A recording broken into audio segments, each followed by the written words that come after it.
Okay. So, apparently there's a dark side to VTubers.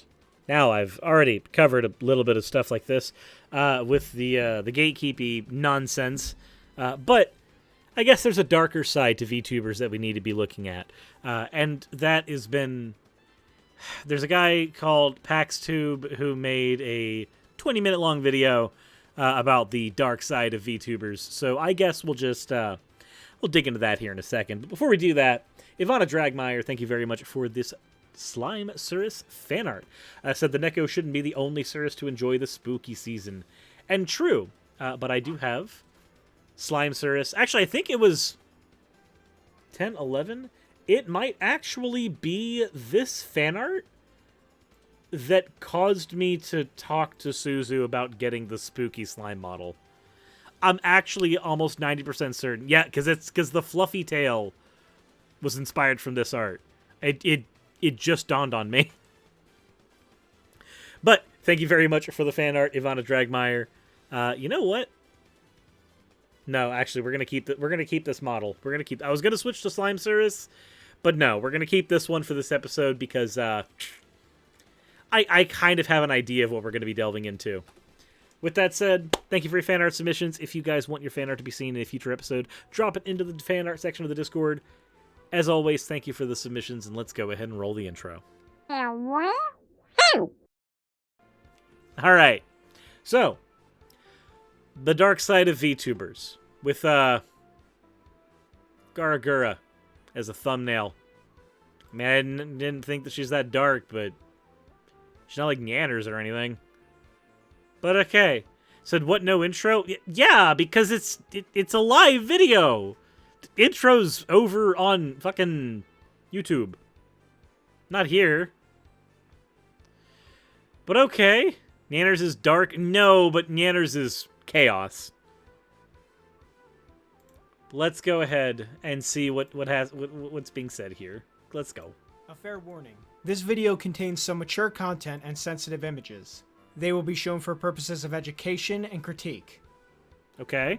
Too many kids don't know how to form deep, meaningful relationships. So when significant stress starts to show up in their lives, they're not turning to a person, they're turning to a device. They're turning to these things which offer temporary relief. And in time, it'll destroy relationships, it'll cost time, and it'll cost money, and it'll make your life worse. Wait, hold on. So, this is not a VTuber issue. This is a streamer issue. This is basically just saying that people turn to either parasocial relationships or turn to, like, digital relationships. Not necessarily, like, people on Discord, but I guess, like, dating apps and stuff like that. People turning to that instead of turning to, like, their friends and family and everything else. Again, this has nothing to do with VTubers. This is a parasocial issue. But okay, let's continue. I want to hear his points, not the sound clip he uses to begin his video. We are not having organic interactions with each other, with our friends, with our idols, with our families. It presents us with a standard that is unrealistic, a reality that is unreliable, and a world which has been filtered and altered for the benefit of another person or group, and that is the very essence of corruption. What the fuck does that even mean? This feels like a moral panic. Yeah. Okay, so the idea that there being a world where everything is like somewhat perfect as being a bad thing is strange to me. People live in idealistic fake worlds all the time. We sometimes call them reading fucking books, but okay. Hello, and welcome back to my channel. In this video on PaxTube, we'll be exploring the dark side of VTubers. Okay. But before we dive right in, we need to first set the stage. Let me ask you something. Have you ever heard of something called a parasocial relationship? Yep. A parasocial relationship is defined as a one-sided relationship in which one person extends emotional energy, interest, and time into another person who is completely unaware of their existence. Imagine you observe the same person every day and learn a lot about them, while on their side, they never even know who you are. Yeah, that is certainly one of my things with, like, most people in my chat. I know some of you, but I don't know all of you, and I will, quite frankly, realistically, never know all of you. I don't have the time, the capacity, or anything else. And this is one of the reasons why when things like somebody saying, hey, will you date me, in chat, shit like that's not okay, because, well, quite frankly, I have no idea who you are. And if you lead with that with anybody randomly in the world, that's gonna be kind of weird.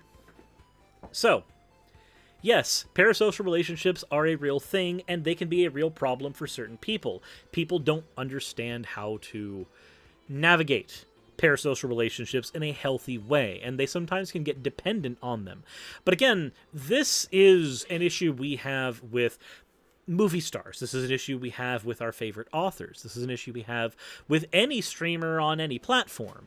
This is literally, how does this song always pop up? It triggers copyright. Please stop. Shebus. But anyway, literally, this is a problem you get with any public figure of any kind. This is not exclusive to VTubers. But let's go ahead and go. These are relationships defined by a lack of personal interaction. The viewing party's mind is subtly deceived into believing that a relationship between them and the person they're viewing is more personal than it really is. Not necessarily. So a parasocial relationship, as you defined it, yes, it is that one-sided relationship. But I don't think there's necessarily a deception there. If I'm going to be perfectly honest, like, everyone here, okay? Everyone here who's watching, like I said earlier, I fundamentally will not be able to know all of you. With 40,000 people subscribed over on YouTube, I don't want to. That is an insane number of people. I could not honestly engage with every single person there. I couldn't. But I also don't think that infantilizing people who watch content on the internet is the way to go about this either. I'm fairly confident that most of you will not be, I guess, deceived into thinking that, you know, somehow you and I are going to become best friends. Because, well, quite frankly, while you might know a lot about me because of my channel, I don't know you. I don't. I appreciate you being here. I appreciate the view. I appreciate you as a person. And, you know, if you ever need anything, my DMs are open. But at the end of the day, I don't know you. For the majority of you. But I also don't think that you're convinced. Again, there are some outliers. But I don't think that you're convinced that there's anything between us other than me as a content creator and you as a viewer. Again, there are exceptions, but for the most part, that's the case. But let's continue the video. This phenomenon stems from our most basic human intuitions, the desire to make friends, to socialize, and to connect with others. But parasocial relationships are but an illusion of this connection, and as such, they fail to give even the most basic fulfillment that real human relationships provide. In the past, people developed these relationships with popular celebrities, sports teams, and television stars.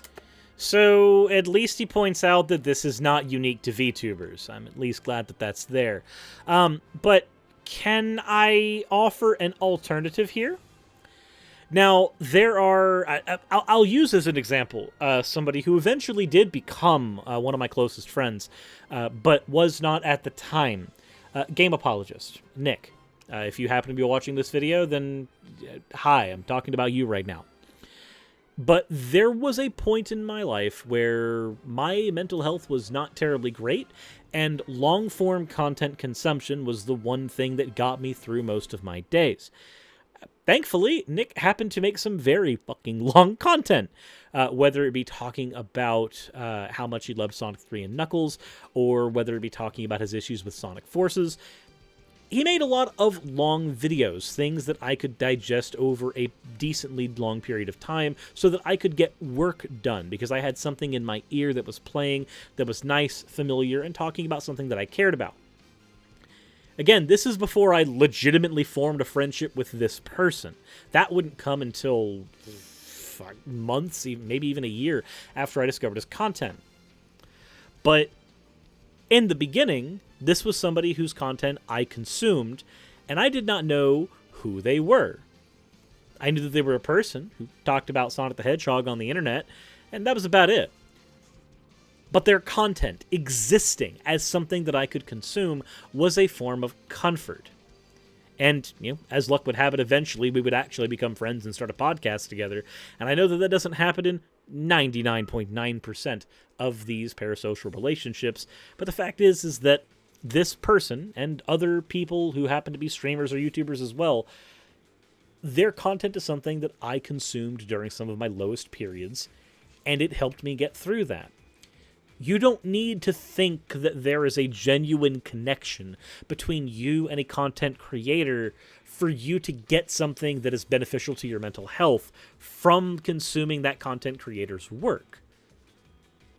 But let's continue. But with social media, the issue has become even more common and taken on new dimensions. Enter VTUBERS, short for virtual YouTubers or virtual streamers. This type of streamer is an individual who broadcasts online using a virtual animated persona. While relatively new to the internet, the first debuting in 2016, they've taken the online world by storm and quickly climbed to the top of social media stardom. Originating in Japan, they've rapidly spread across the world, developing variants in almost every language, the American and Japanese versions being the most popular. The history of virtual YouTube... Hey, Fafamit! Sorry. I like Fafa's content a lot. They also made fun of my webcam setup in one of their videos. Okay, continue. Is pretty straightforward. Motion tracking software got a lot better in the last 5 years, and this kind of thing was bound to pop up. You might have seen them before in their most common form, the anime girl, borrowing of course from the Japanese anime art style. Okay. Now, let's get into why I'm making this video. Why is this phenomenon relevant? In the past, one might be able to call VTubers a niche thing from the corners of the internet. A few years ago, that may have been true, but no longer. They're now a subject worth exploring. To demonstrate this, let's look at a few metrics. Streamers on websites like YouTube and Twitch make their money from live donations from the audience. On YouTube, these are called super chats. Okay. As of October 2021, VTubers absolutely dominate the top of the charts in super chats received. Take a look at this. Of the top 30 lifetime super chat earning channels on YouTube, 25 are VTubers. And one of them is fucking Tim Pool. What? What? Wait. I didn't expect to see the Beanie Baby here. Okay. Okay, let's keep going. Let's keep going. Coco. Naki Bree 100 have my super chat. Thank you very much for the 100 bits, Naki Bree. Thank you very much. Oh god, are you guys gonna like do a random donation or hype train like in the middle of this? Because that would totally undermine like anything I have to say. The recently retired Dragon VTuber raked in almost 3 million in her less than 3-year tenure. Hardly any other streamers come close in revenue to that, or to VTubers in general. As for growth, Gargura, the largest VTuber, gathered almost 3 million subscribers in less than a year. Meanwhile, graduated, you fucking nerd. Yeah, it's not when a VTuber stops VTubing, it's called graduating, not retiring. Lady Howl, thank you for the 50 bits. But okay. So is his problem just that VTubers make money? Because if that's the problem, okay. Like, here's the thing. When you're a streamer, if you're making content on the internet, then the more maybe about 1% of your audience is going to give you money. That's just how it is. Like, it's not going to be all your audience. If everybody who happened to subscribe to my YouTube channel gave me $1 a month on Patreon, then I would be making $1 million every 2 years. Like, just but that's not what happens. It's only about 1%, or even less than that, of your audience will ever give you actual money. Nakibri, thank you very much for the 10 bits. VTubers sit in front of a screen and people throw money at them. Yeah, this is just that conversation again. But again, whenever anybody is a content creator, they are doing that largely for free. Like, I invest my time, money, and because I talk about politics on YouTube, my mental health in content production. It's just what I do. I do it primarily because I want to. I began all this as a hobby, not as an actual job. Over time, it did become my job because of, quite frankly, generous donations from people like you guys who happen to be watching. If his problem is that people who get to actually do something they enjoy make money off of it, then that's honestly kind of dumb. Now, if there's going to be an extended problem about how HoloLive operates, then I can talk about some of my problems with HoloLive easily.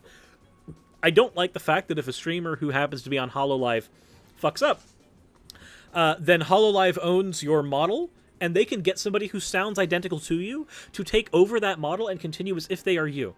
And that is a legal agreement they have because HoloLive owns all of those models as characters because of idol culture. I think that that's kind of predatory because the person behind the model ends up selling it. Has that happened yet? It doesn't matter. If somebody aims a gun at your head, it does not matter that they have not pulled the trigger yet. All that matters is that they can. That legal agreement I find to be a little fucking predatory. Now, you can argue that, hey, this is just a company protecting its assets, but there's no way, for instance, if Garguro were one to go indie, there's no way that the actress portraying her would be able to do so with the persona that people know them as. So remember that happened in one of the early VTubers? Fair. So I can talk about that stuff. That's corporate overreach stuff that I don't like. But that's not a VTuber problem. That's an organization that happens to promote VTubers and use them as their platform. That's a problem with them. That's not a problem with, say, indie VTubers. Like, I mean, you fucking showed Baphomet on screen. They're as indie as it gets. Literally, Baphomet's entire thing is showing people how to start being a VTuber without breaking the bank. While the average subscriber count for HoloLive characters, the biggest VTuber company, is around 1 million. That's quite a noticeable number. It's because of this wide popularity that I decided to look more into the VTuber phenomenon. So whether you're a fan of these streamers, despise them, or aren't sure what to think, or are one of them, hi, this video will have valuable insights for you. Sure it will. Let's see. VTubers are, in a way, a fresh spin on something that was already around for years. The pretty female streamer. The e-girl. Ah, yes. Because male VTubers do not exist. And slime Suris is not a thing. Alright, let's go ahead and talk about this real quick, okay? If you are angry that e-girls make money on the internet, then I have a counterpoint. The largest streamers on the platform, non-VTuber, that make the most money on the platform are all male. Like, in your top 10% of income earners on Twitch, you are going to find more males than you are going to find females.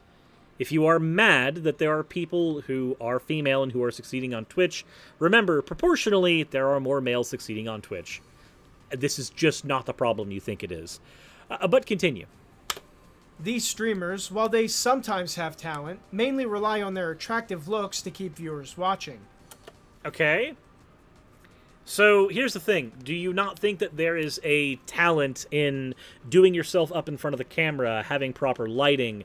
You can have some very attractive people who, in the right setting, look butt fucking ugly. I'm sorry. If you look attractive, flaunt it. If you want to. If you don't want to, then don't. I mean, hell, I literally hide behind a cartoon, but most of you watching know what I look like. Most show skin or make sexual innuendos to get the attention of their primarily male audience. Ha! Penis. There. To throw money at me, I guess. And make no mistake about it, the target audience for all of these streamers are young males. The majority of the audience of both e-girls and VTubers are males aged 18 to 34. The common e-girl relies on sex appeal so much that it's practically the only thing the popular ones do. Take Amaranth, for example. Many people have And Marty, take my money. Thank you for the 100 bits, Marty. actually criticized streaming sites like Twitch for basically becoming online brothels where girls show skin for cash. The bimbo renaissance and the culture of narcissism. That's from the Washington Examiner. I'm actually kind of curious here. Hold on. Washington Examiner. This has no bearing on like the point, but I'm actually kind of curious here. I'm kind of curious.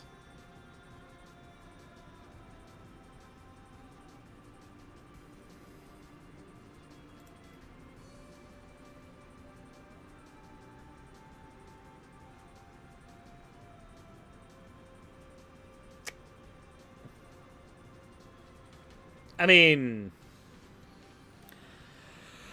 I said it would have no bearing on my analysis, so it won't.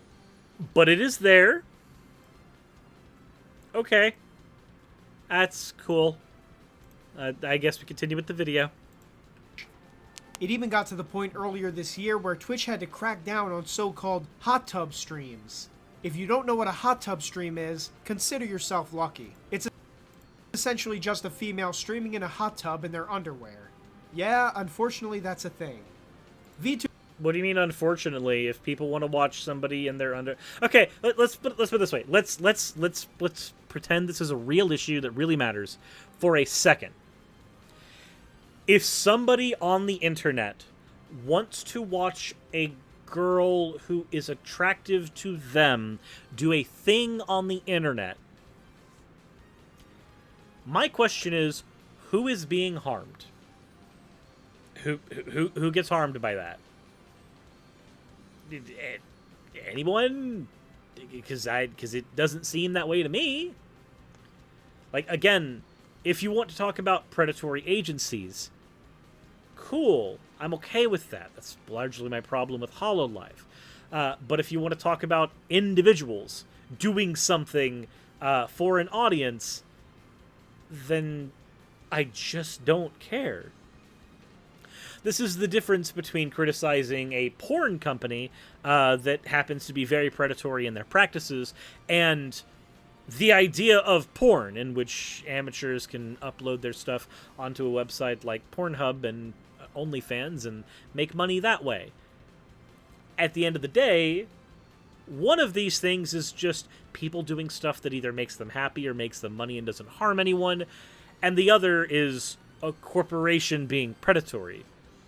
I find it funny that the issue that he has with HoloLive is that the individual streamers make money, and not the fact that they are a giant corporation with, control over their talent.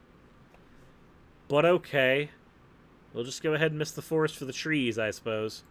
VTubers in several ways follow the e-girl trend, albeit with a fresh coat of anime paint. In terms of popularity, though, VTubers may have already even surpassed their e-girl counterparts. Now, it should be obvious at this point, but I'm not a fan of e-girl streamers. I'm not a fan of e-girl streamers. I'm not a fan of people who are attractive being on the internet. Okay. I also love that he's got Nico Lol up there. Okay, sure. But when doing research on VTubers, I wanted to be fair. And some of them are decently talented. Okay. Some can sing, some can act, and some can put on entertaining personas. But despite these positives, we have to address some serious issues under the surface of this whole thing. Oh, serious issues. Let us begin by asking this. Why are VTubers in particular so popular? They're new, they're novel, they have a very interesting aesthetic. Many of them actually have lore, which people follow. There's an entire idol culture around them as well, which make them very followable. Many of them actually have unique aesthetics that people enjoy. Some people are crazy and watch my streams, and I don't know why. Honestly, they're fun. Like, that's it. They're fun. But okay, sure. The shiny hasn't worn off yet, I suppose. Let's continue. Miralana, thank you very much for redeeming your points for an owl. And what is the social environment that they've become so successful in? To understand this, we must first look at the characteristics of the men watching these streamers. They are, for the most part, the same audience who would watch an e-girl streamer. Okay. Single men under the age of 40. So, I understand that, like, exceptions do not say anything about, this, but I am not a single man. I am just a man in a relationship who is polyamorous, and the amount of partners that I have, I will never disclose outside of Raz. But at the end of the day, the fact that there's a target audience that is young men doesn't really give us a whole lot of information. It tells us that these are people who watch them more, but at the end of the day, that's not really going to tell us if this is a good or bad thing.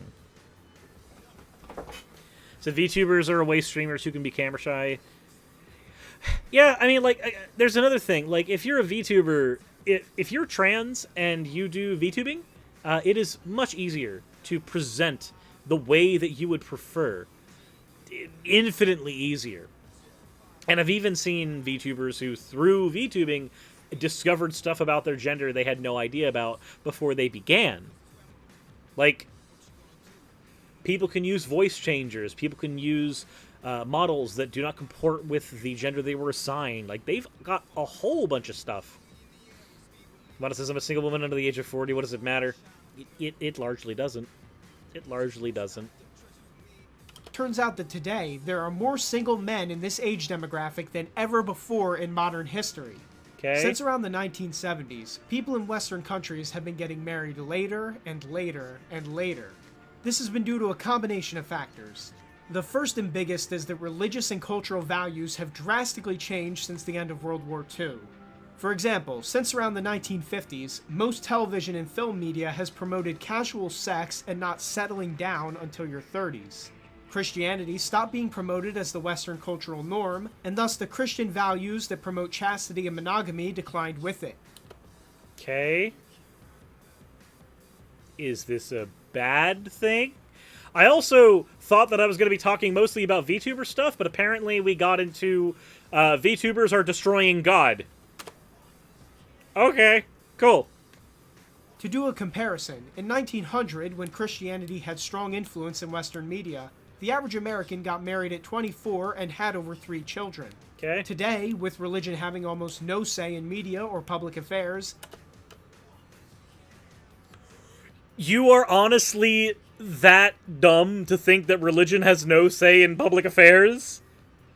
Oh, boy. You don't get it. People are polygamous because of anime videos. Ah, yes. Definitely. The average American gets married at 32 and has less than 2 children.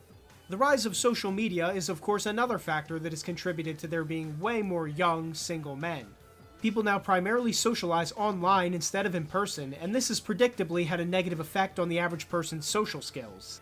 This is because talking to someone online has an entirely different dynamic to talking to someone in person. Yeah, it's almost like having the ability to talk to people online has actually given a huge out for people with severe anxiety to develop meaningful friendships and relationships that they otherwise wouldn't have been able to if they were forced to conform to societal pressures on how they should comport themselves around other people. Weird. And he's committing a correlation-causation fallacy? Yeah. Like, yes, religiosity has died down. Does that necessarily mean that people are going to fuck less? There is less children being born, but people are fucking more. I don't understand. It's... But, again, I think whatever issues you have at the age of the internet, people are able to socialize more and easier with it. Yes, it's agitating and obnoxious when you're talking to your friend in real life, and... they pick up their phone and start looking at it and scrolling through Twitter, which I'm definitely not doing right now while talking to all of you. Kane and Nate just posted. I'm sorry, what? Yes, people on the internet is not a bad thing. People having the ability to talk to their friends across the sea is not a bad thing. It does not mean people socialize less. They're just socializing differently. This is the old man shakes his fists at clouds argument. Social media also combines this with the added effect of keeping people indoors. Finally, perhaps as a result of all the aforementioned factors, more women are choosing careers over families. Okay, and that's a good thing. Women being able to make money and be independent is a good thing. If I were to take another partner, I would prefer them to be a partner with a career of some kind, because then they can make their own money. That's not a bad thing, dude. That's not. Yeah, why are these bad things? Women taking careers am bad, apparently. To recap and put this all in layman's terms, the cultural movements of the last 60 years have left hundreds of millions of men behind with little to no romantic prospects. The cultural changes of the last 60 years have left hundreds of millions of men behind with little to no romantic prospects. This is incel. This is incel logic. This is the Chads have taken all the Beckys and I no longer have the ability to get my dick off. That's what this is. This is going to have to be a two-parter video, isn't it? Yeah, this is going to have to be a two-parter video. I'm sorry, guys. Let's continue. There were signs of this bubbling to the surface in the early 2010s with the rise of the incel and men going their own way movements. Ah! There it is. Okay. Let's continue. Pickup guru culture also increased to try to help young men find female partners.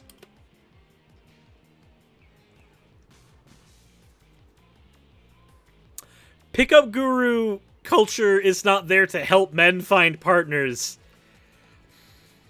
That's not what it's for. I'm sorry. Pickup culture is incredibly predatory. It is not about having men find life partners. It's about convincing men that they have the ability to manipulate women into fucking them.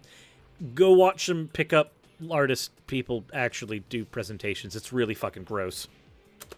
But it was all for naught. Young men today are still having less sex and getting married later than ever before. Almost as if pickup culture was bullshit and didn't work. This study found that almost a third of men aged 18 to 24 in America are virgins, a large rise from the past. Wasn't one of his earlier points about chastity decreasing?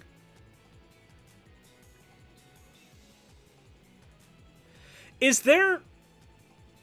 Hold on. Wait. Chastity decreased. Bad. Male virginity went up. Bad. Wait. Wouldn't there be like hundreds of millions of single women?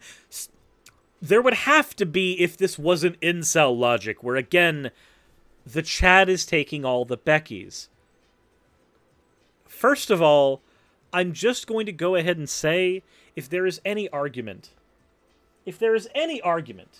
against incel logic, it's me. If there is any argument against it. Because I am one unattractive motherfucker. And yet, I have had multiple partners. So I'm just going to say right now,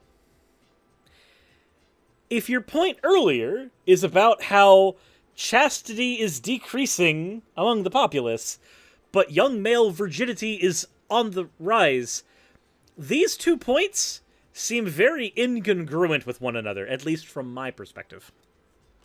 Not that there's anything wrong with being a virgin, but this does show that young people are no longer getting together. Actually, no. Your point earlier was that young people are getting together. It's just that they're getting together for fuck, but they're apparently virgins. Again, incongruent points. This drop isn't because men are becoming more stoic or more religious, which would actually be a good thing. Wait. Why would it be a good thing for them to be more religious? That doesn't make any sense to me. Religion's a fucking net neutral here. Religion can be used to make people do some of the most horrible things in the world or convince them to do some of the most charitable things in the world. Being religious is not a moral imperative. No, what they're doing is replacing romance artificially. The biggest example of this is pornography use. In Japan, where you're mistaking lust and romance. I'm sorry. I watch porn, and I don't get my romantic shit off to porn. I can't. I mean, maybe somebody can, but that somebody's not me. I'm sorry. You're misconstruing lust and love here. There's a difference between, oh boy, I'm stressed, getting my rocks off would sure be convenient right now, and my heart is aching for someone that I can hold. These are different things, my guy. Where VTubers are even more popular than America, all of these social trends are even worse. Huge portions of Japanese men report no interest in sex or romance at all. It is, after all, easier to just stay at home in your online happy place than go out and risk rejection in the romantic world. So, I'll just go and throw it out this way. I'm going to say something that's really fucking dickish, but it's also not untrue. As somebody who has trauma related to relationships, now, I'm also somebody who's obviously still going to be staying in and dealing with relationships over and above past this. But as somebody who actually has a lot of trauma, some of it's sexual trauma, in regards to relationships, it would be a lot easier and a lot more comfortable to just not. To just sit at home and focus on my work and not deal with a partner of any kind. But here's the thing. This is the correlation-causation problem. Gaijin Goomba did a video about this ages ago and pointed out that a lot of the problem in Japan is about their overworking issues. Lunar Muse Serenity's pointed that out in the chat as well.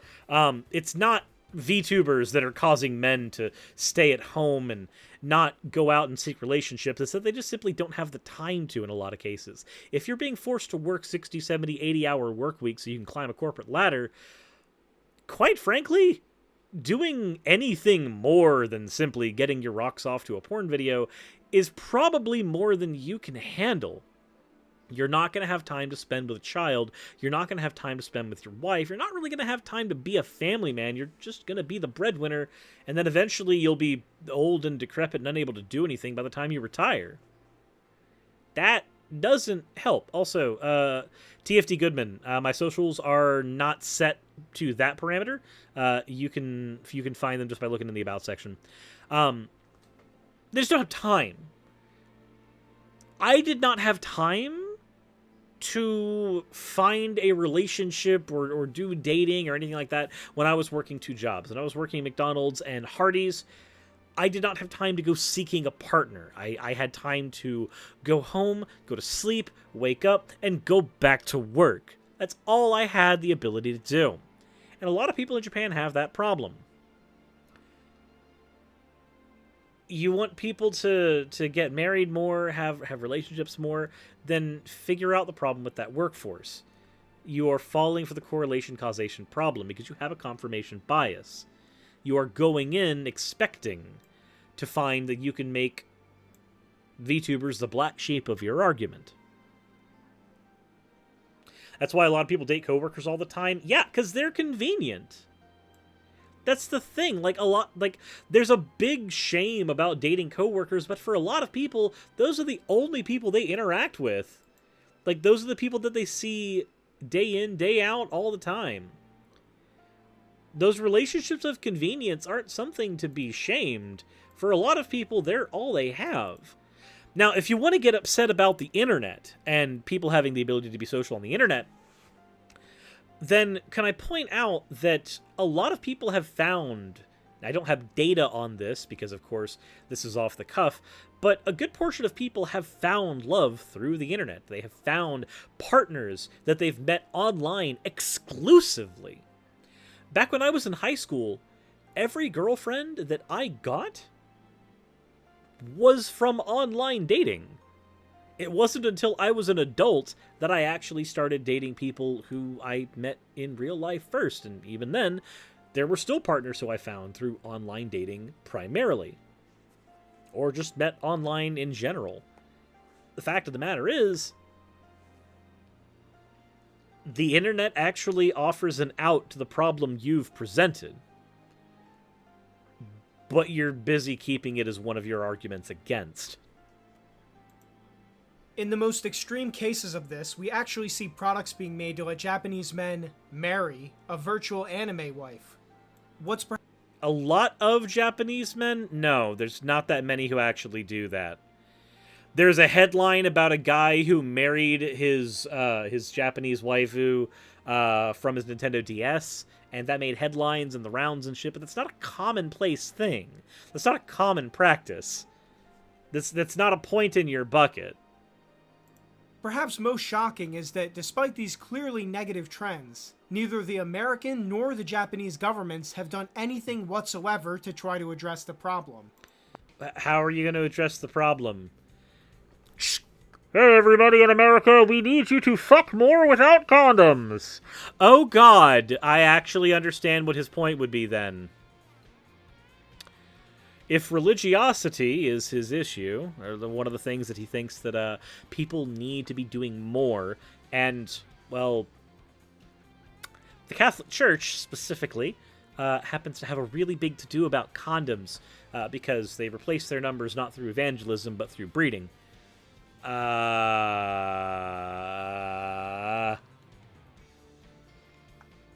don't know if that's a needle I can particularly thread honestly, but it's a needle I found nonetheless. This sounds a little bit like Jordan Peterson's forced monogamy answer for incels. Does he know anything about how the Japanese government has addressed this? No, probably not. To be fair, neither do I. Your best relationships were from finding people online. Your latest relationship just had its 8-year anniversary, and you met them online. Well, there you go. Hell, my 5-year relationship with Raz, I was Raz's boss. We met at work. Then we hung out at Dragon Con, and she came to my house, and she never left. That's honest. Like, again... Said weird power dynamics there. Yeah, there were weird power dynamics there in the beginning. No lie there. Speaking of, it was brought up the other day that Bezos has about 40 times the net worth of the Vatican, and still, you still haven't recovered from the psychic damage? Jeebus. Raz hasn't been out of the house since then? No, Raz never leaves the house. Ever. She's never left. I'm kidding. That's like a cat. You're theirs now. Well, to be fair, she's a panda. But yeah. Okay, we're gonna get to the halfway mark, and then that'll be the end of part 1. But let's go. We're getting just a little bit more of this strangeness. This is about VTubers, right? I thought this was about VTubers. Other governments, such as China and Russia, have at least made some efforts, such as banning pornography.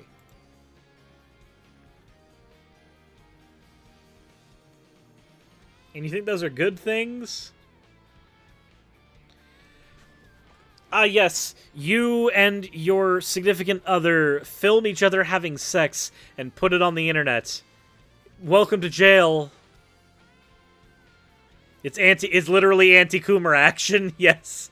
It's anti-Coomer action. At least the good old Chinese government banned porn. The good Christian souls they are.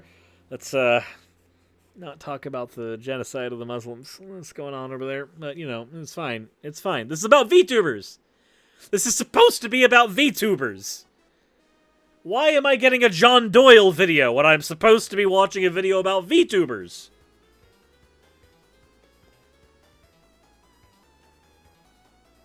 China also banned effeminate men in media. Yep. Someone just give this guy a hand job or something, please. He's suffering. Well, I think since we're at the 44-minute mark, I'm going to have to end all of your suffering. And that does not mean I'm committing genocide on my chat. I'm sure that's somebody's fantasy. but it's not mine, so we're not doing that. No, what I'm going to be doing is we are going to be ending this particular video. We are halfway through. Why won't you let us die? Thanks, Gentlefish. We're halfway through. We got more to cover, though. We got more to cover. That'll be in a part 2, though. And we'll have to handle that one, not tomorrow, because I can't stream on Fridays outside of Sunset City. But likely Saturday, maybe? Depends. We'll see. We'll see. It depends on my schedule. And, you know, everything else. A lot of stuff. Depends on a lot of stuff. That said, though. That said. Saving the suffering for later like a true sadist. Ah, yes. You've caught me. I'm actually edging all of you.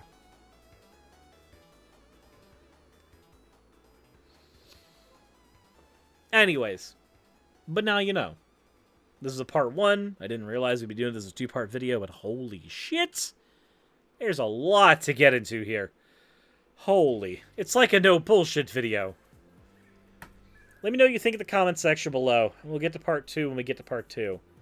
As always, everyone. Where's the edging emote again? You haven't made it yet. It's now a commission. Get on it. Anyways. As always. Thank you for watching the video. Insert end of video tagline here. Hey, thank you so much for watching this video. It really means a lot to me.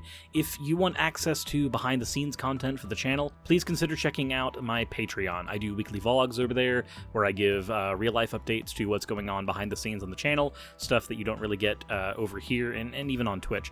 Patreon also helps the channel's stability a whole lot. Without Patreon, I wouldn't be able to do this at all. Especially with the kind of content that I do, neither YouTube nor Twitch are the most stable sources of income. If you are a $20 and up patron, then you will be featured on the ending slides as shown in the beginning of the end credits. If you want to catch the streams where all this content comes from, then consider heading over to Twitch and following. And if you want to continue watching over here on YouTube, maybe consider clicking one of the end screen videos. And once again, I want to thank you so much for spending your time with me over on my channel. I wouldn't be able to do literally anything that I'm doing over here on YouTube without each and every one of you. So, thank you.